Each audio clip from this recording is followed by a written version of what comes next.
ओम शांति। आज 3 फरवरी 2023 की साकार मुरली। आज बाबा ने कहा, मीठे बच्चे, नर से नारायण बनने के लिए परफेक्ट ब्राह्मण बनो। सच्चा ब्राह्मण वो जिसमें कोई विकार रूपी दुश्मन न हो। प्रश्न, बाप का रिगार्ड किन बच्चों को प्राप्त होता है? समझदार कौन है? उत्तर, बाप का रिगार्ड उन्हें मिलता जो यज्ञ का हर एक कार्य रेस्पॉन्सिबिलिटी से करते हैं, कभी गफलत नहीं करते। पावन बनाने की रेस्पॉन्सिबिलिटी समझ इसी सेवा पर तत्पर रहते हैं। चलन बहुत रॉयल है, कभी नाम बदनाम नहीं करते, ऑलराउंडर है। समझदार वो जो फुल पास होने की कोशिश करते हैं, कभी दुखदाई नहीं बनते, कोई भी उल्टा कार्य नहीं करते। गीत है, आज नहीं तो कल बिखरेंगे ये बादल। ओम शांति। यह बच्चों को कौन डायरेक्शन देते हैं? बेहद का बाप, जिसको बच्चे इतना पिताविरता होकर याद नहीं करते।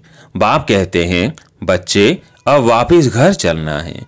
बच्चे किसको कहते हैं? जो ब्रह्मा मुख वंशावली ब्राह्मण हैं, उन्हों को बाप बच्चे कहेंगे, क्योंकि उनकी संतान बने हैं। बाप बेट समझाते हैं, जब नई सृष्टि रचनी है तो पुरानी सृष्टि की आत्माओं को घर चलना है। अब तुम बच्चे बाप और बाप के घर को जानते हो, इतना जरूर है। कोई तो बाप को अच्छी रीति याद करते हैं, सीमत पर चलते हैं। कोई देवाभिमान के कारण याद नहीं करते हैं, पावन नहीं रहते। ब्राह्मण है ईश्वरीय संतान, ब्रह्मा मुख वंशावली। रचयिता बाप गाया जाता है ना, ब्रह्मा मुख कमल से संतान रचते हैं। तुम बच्चे जानते हो ब्रोवर, हम ईश्वर की संतान ब्रह्मा के मुख वंशावली ब्राह्मण बने हैं।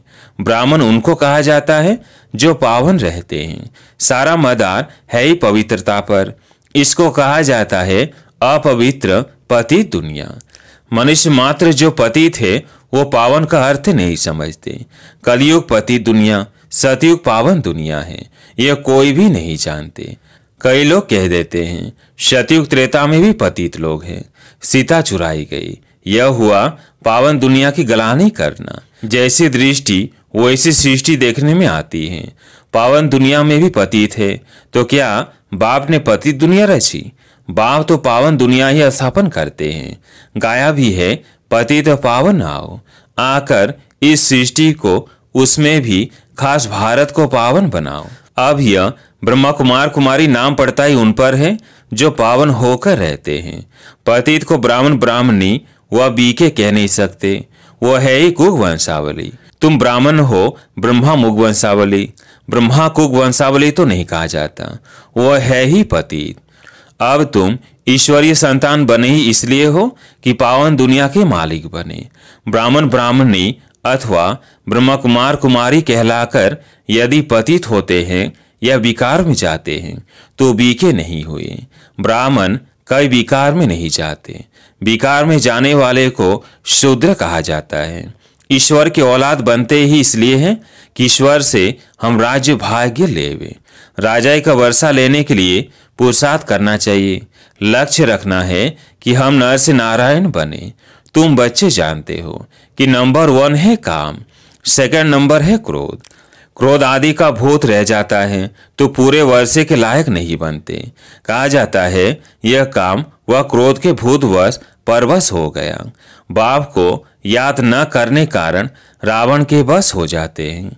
ऐसे क्रोधी वह कामी नर से नारायण पद पा नहीं सकते। यह चाहिए परफेक्ट ब्राह्मण। बाप समझाते हैं, पहले नंबर का भूत आता है देह अभिमान। अगर देही अभिमानी हो, बाप को याद करते रहे तो बाप मदद भी करें। जो जितना याद करते हैं उतनी उनको मदद मिलती है। ब्राह्मण सच्चा वो जिसमें यह विकार रूपी दुश्मन ना हो। मुख्य देह अभिमान के कारण ही और वो दुश्मन आते हैं। यह भारत शिवालय था, तब दुख की कोई बात नहीं थी। यह मनुष्यों को पता नहीं है। वो तो कह देते हैं माया भी है ही, ईश्वर भी है ही। अरे ईश्वर अपने समय पर आता, माया अपने समय पर आती। आधा कल्प है ईश्वरीय राज्य और आधा कल्प है माया का राज्य। ये समझानी शास्त्रों में नहीं है। वह है ही भक्ति मार्ग। ज्ञान का सागर एक ही बाप है, जिसको पतित पावन कहा जाता है। जो बाप को याद नहीं करते हैं उनसे पतित काम जरूर होते ही रहेंगे। उनको ब्राह्मण ब्राह्मणी कह नहीं सकते। बड़ी सूक्ष्म बातें हैं। शिव बाबा दादे को याद नहीं करेंगे तो वर्षा कहाँ से मिलेगा। फिर उनको इस पुरानी दुनिया के मित्र संबंधी आदि याद आते हैं। अच्छी रीति बाप को याद करेंगे तो बाप ही मदद देंगे। तुम कहाँ मुरली चलाने में मूंझ जाएंगे तो भी शिव बाबा प्रवेश कर आए मुरली चलाएंगे। बच्चों को पता नहीं पड़ता कि शिव बाबा आकर मदद करते हैं। समझते हैं हमने आज अच्छी मुरली चलाई। अरे आज अच्छी चलाई, कल क्यों नहीं चलाते थे? तुमको यह भी पता थोड़ी पड़ता है। शिव बाबा बोलते हैं या ब्रह्मा बोलते हैं। शिव बाबा कहते हैं बच्चे तुम मेरी ईश्वरी औलाद हो, मेरे को याद करो। ऐसे और कोई कह न सके। मैं ही इनमें प्रवेश कर कह सकता हूँ मैं ज्ञान सागर हूं ना। तुम ज्ञानी तो आत्मा बन रहे हो, तो जो बाप से योग रखते हैं तो बाप भी आकर मदद करते हैं। दे अभिमानी याद थोड़ी करेंगे। बाप को जरूर याद करना है। अहंकार नहीं आना चाहिए। मैंने अच्छी मुरली चलाई नहीं, समझना चाहिए शिव बाबा ने आकर मुरली चलाई। घड़ी घड़ी शिव बाबा को याद करना चाहिए। बहुत बच्चे हैं जो पूरा याद नहीं करते हैं तो कर्म भोग मिटता नहीं, बीमारियां आ जाती हैं, विकर्म विनाश नहीं होते हैं। बच्चों को बाप के साथ योग लगाना है। हम राजयोगी हैं, बाप से राजाई लेनी है। हम नर से नारायण बनेंगे। दिल में समझना है मैं इतना पढ़ता हूँ जो सूर्यवंशी में जाऊं। ऐसे नहीं, पहले दास दासी बन फिर राजाई पावे। बाप को याद करने से बाप की मदद मिलेगी, नहीं तो कुछ न कुछ पाप नुकसान आदि होता है। वो दुखदाई बहुत बनते हैं। लक्ष्मी नारायण तो सुखदाई है ना। समझदार बच्चे कोशिश करेंगे फूल पास होने की। ऐसे नहीं जो मिला सो ठीक। हर बात में ऑलराउंड पुरुषार्थ करना चाहिए। ऐसे भी नहीं कि यह काम इनका है हम क्यों करें। बाबा ऑलराउंड काम करते हैं ना। बच्चों की चलन ठीक नहीं रहती तो फिर नाम बदनाम कराते हैं। बाप कहते हैं मेरा बनकर और फिर उल्टा काम करते तो पद भ्रष्ट हो जाता है। ऐसे मत समझो कि यह ब्रह्मा बाबा डायरेक्शन देते हैं। शिव बाबा याद रहना चाहिए। बच्चों को समझना है दुनिया को पावन बनाने का बोझा सिर पर है। हम रेस्पॉन्सिबल है। भारत को पावन बनाने की बहुत बड़ी रेस्पॉन्सिबिलिटी है। यज्ञ का हर एक कार्य रेस्पॉन्सिबिलिटी से करना है। कोई गफलत ना हो तब बाबा भी रिगार्ड देंगे। नहीं तो धर्मराज ऐसी सजा खिलाते हैं जो कभी जेल में भी नहीं खाई होगी। इसलिए बाप कहते हैं विनाश होने के पहले सब विकर्म योग से भस्म करो, नहीं तो जन्म जन्मांतर के विकर्मों की सजा धर्मराजपुरी में बहुत खानी पड़ेगी।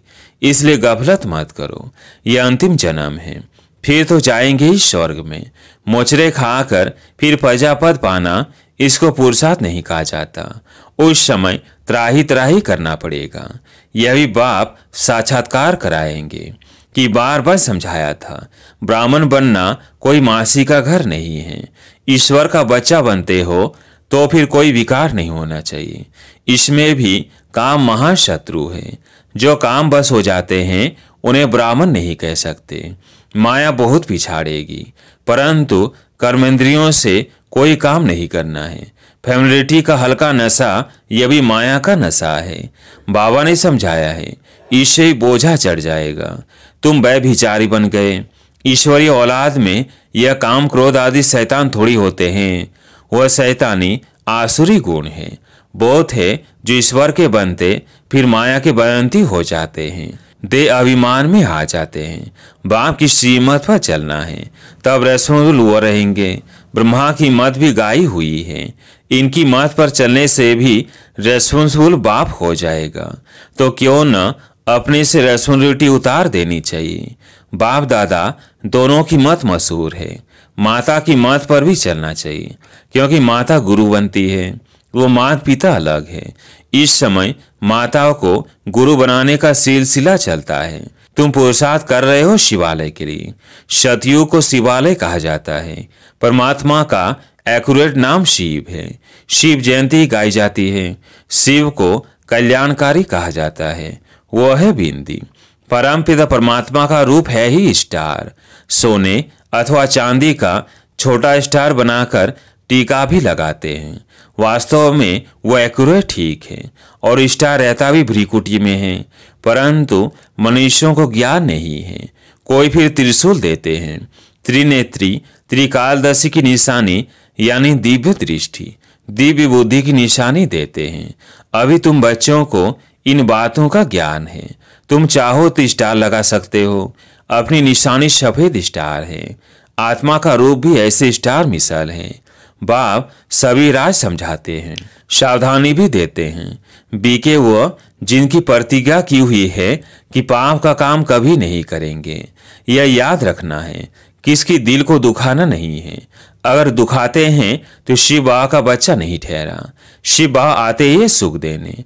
वहां यथा राजा रानी तथा प्रजा सभी एक दो को सुख देते हैं। यहाँ सब सांवरे बने हैं, काम कटारी चलाते रहते हैं।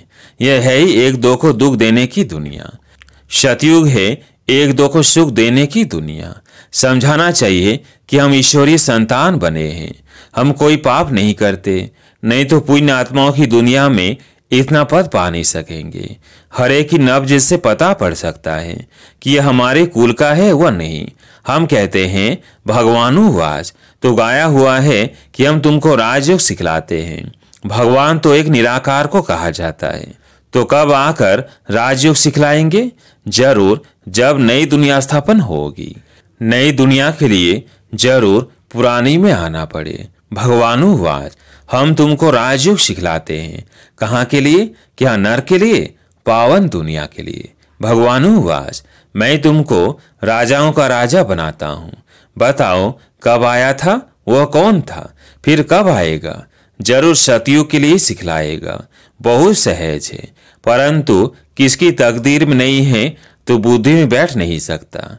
जैसे तत्ते तवे। फिर समझना चाहिए ये हमारे सूर्यवंशी चंद्रवंशी राजा ही का नहीं है। बाकी प्रजा तो बहुत ही बननी है। अच्छा, मीठे मीठे सिकिल थे 5 वर्ष बाद आकर मिले हो बाप से वर्षा लेने। ऐसे बच्चों को माता पिता बाप दादा का याद प्यार और गुड मॉर्निंग। रूहानी बाप की रूहानी बच्चों को नमस्ते। हम रूहानी बच्चों की रूहानी बाप दादा को याद प्यार गुड मॉर्निंग नमस्ते नमस्ते। धारणा के लिए मुख्य सार। पहला पॉइंट, किसी के दिल को कभी भी दुखाना नहीं है। प्रतिज्ञा करनी है कभी कोई पाप का काम नहीं करेंगे, सदा सुखदायी बनेंगे। दूसरा पॉइंट, कर्मेंद्रियों से कोई भी उल्टा कर्म नहीं करना है। बाप और दादा की मत पर चल अपना बोझ उतार देना है। आज प्यारे मीठे बाबा का वरदान, अमृत वेले से लेकर रात तक मर्यादा पूर्वक चलने वाले मर्यादा पुरुषोत्तम भव। अमृत वेले से लेकर रात तक मर्यादा पूर्वक चलने वाले मर्यादा पुरुषोत्तम भव। संगम युग की मर्यादाएं ही पुरुषोत्तम बनाती है, इसलिए मर्यादा पुरुषोत्तम कहा जाता है। तमोगुणी वायुमंडल वाइब्रेशन से बचने का सहज साधन ये मर्यादाएं हैं। मर्यादाओं के अंदर रहने वाले मेहनत से बच जाते हैं। हर कदम के लिए बाप दादा द्वारा मर्यादाएं मिली हुई हैं। उसी प्रमाण कदम उठाने से स्वतः ही मर्यादा पुरुषोत्तम बन जाते हैं। तो अमृत वेले से रात तक मर्यादा पूर्वक जीवन हो, तब कहेंगे पुरुषोत्तम, अर्थात साधारण पुरुषों से उत्तम आत्माएं। आज का स्लोगन है, जो किसी बात में स्वयं को मोल्ड कर लेते हैं वही सर्व की दुआओं के पात्र बनते हैं।